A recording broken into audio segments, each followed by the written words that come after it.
وشفيعنا وسندنا ورحمتنا ومولانا محمدا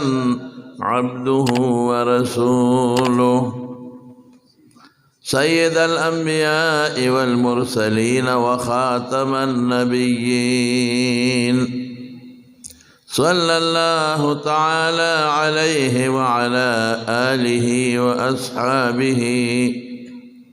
وأزواجه أمهات المؤمنين أما بعد فأعوذ بالله من الشيطان الرجيم بسم الله الرحمن الرحيم ألف لام ميم ذلك الكتاب لا ريب فيه هدى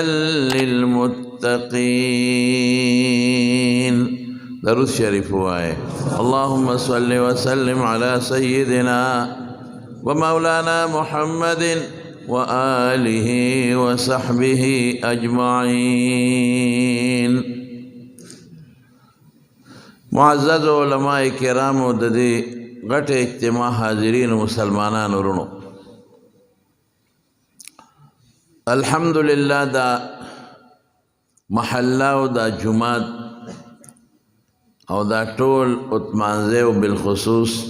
طارق آباد دا کلی دا دی خلق خوش قسمت دی چی پا دغا جماعت کے گران قدر محترم رور جناب حضرت مولانا قاری محمد علی صاحب حفظہ اللہ دا قرآن خدمت کے دانن چی سمر تاسو راغونی دا جماعت ڈک دے دا قرآن شریف دا برکتنا و دا قرآن دا خدمت دا برکتنا او کدو دا گویم چی محترم حضرت مولانا